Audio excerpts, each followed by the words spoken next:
Taunton, Mass. A Massachusetts woman convicted of involuntary manslaughter for urging her boyfriend to commit suicide through a series of text messages was sentenced Thursday. A judge sentenced her to 2.5 years in jail, but ruled she would be eligible for probation after 15 months. He also sentenced her to 5 years of probation. She will be allowed supervised release as her case is appealed, reports CBS Boston. Watch 48 Hours. Death by text. Michelle Carter was 17 in July 2014 when she urged 18-year-old Conrad Roy III to get back in a truck filled with toxic carbon monoxide gas parked in a Fairhaven parking lot. Juvenile court judge Lawrence Moniz convicted Carter in June after a bench trial, saying her final instruction to Roy to get back in the truck caused his death. In dozens of text messages, Carter urged Roy to follow through on his talk of taking his own life. "The time is right and you are ready, just do it, babe," Carter wrote in a text the day he killed himself. Michelle Carter awaits her sentencing in a courtroom in Taunton, Mass., August 3, 2017, for involuntary manslaughter for encouraging Conrad Roy III to kill himself in July 2014. Matt West, The Boston Herald. Via AP. Prosecutors allege Carter pushed Roy to commit suicide because she was desperate for attention and sympathy from classmates, and wanted to play the role of a grieving girlfriend. Carter's lawyer, Joseph Cataldo, said Roy was intent on killing himself and took Carter along on his sad journey. A psychiatrist testified Carter too was very troubled and at first tried to talk Roy out of it, but became convinced she needed to help Roy get to heaven only after he convinced her there was nothing she could do to stop him. Cataldo had asked the judge to spare his client any jail time and instead give her 5 years of probation and require her to receive mental health counseling. He said Carter was struggling with mental health issues of her own: bulimia, anorexia and depression during the time she urged Roy to kill himself. Miss Carter will have to live with the consequences of this for the rest of her life, Cataldo said. This was a horrible circumstance that she completely regrets.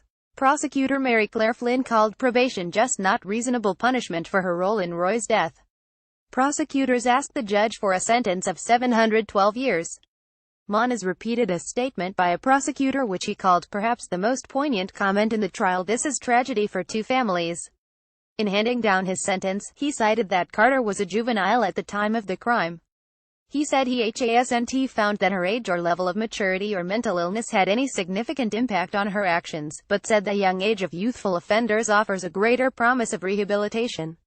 Moniz said by the end of today, people may wonder why all of this has happened. He said he used a compilation of best practices for sentencing juveniles as he came to his decision.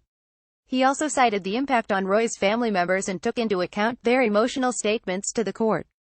Carter wiped away tears as she listened to the victim impact statements. Roy's sister Camden Roy, 13, said her brother was the best friend and best role model any little sister could ask for. "Not having that one person I've been with every day since birth is a pain I'll always keep with me for the rest of my life," Camden Roy said. Camden Roy testified that she's haunted by the realization that she'll never see her brother wed or be an aunt to his children. Conrad Roy Jr., Roy's father, called his son his best friend and first mate. "Although he did have some psychological troubles, we all felt he was going in the right direction and over the worst of it," Roy said. He said Michelle Carter has not shown any remorse and said she exploited my son's weaknesses and used him as a pawn in her own well-being. "Where is her humanity? In what world is this behavior okay and acceptable?" Roy said. A prosecutor read a statement by Roy's mother, Lynn Roy. "There is not one day I do not mourn the loss of my beloved son," the statement read. "I want him to be proud of me and how I am handling everything. I am trying to be there for his sisters and all of my pain we will carry with us for eternity." In a June interview with 48 Hours, Lynn Roy said she doesn't believe Carter has a conscience. 48 Hours investigated the case in the episode, Death by Text. "I think she needs to be held responsible for her actions cause she knew exactly what she was doing and what she said," Roy told Aaron Moriarty. Carter, now 20, was tried as a youthful offender, so Moniz had several options for sentencing. He could have committed her to a Department of Youth Services facility until she turns 21 on August 11. He could also have combined a DICE commitment with an adult sentence, or hand down an adult sentence of anything from probation to the maximum 20-year term. Carter's family also urged Moniz to consider a term of probation, while Roy's family petitioned the judge to hand her the maximum sentence. In a letter written to Moniz last month and obtained by the Boston Herald, Carter's father David Carter wrote, "I pray to God you will take into consideration that Michelle was a troubled, vulnerable teenager in an extremely difficult situation and made a tragic mistake. But in another letter obtained by the Herald, Roy's aunt Kim Bozzi asked Monis to hand down the maximum sentence, 20 years.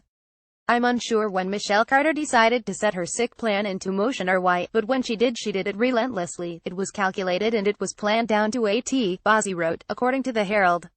She preyed on his vulnerabilities, he trusted her, which in turn cost him his life. The sensational trial was closely watched on social media, in part because of the insistent tone of Carter's text messages. You can't thinking about it. You just have to do it. You said you were gonna do it. Like I don't get why you aren't, Carter wrote in one text. This is a developing story.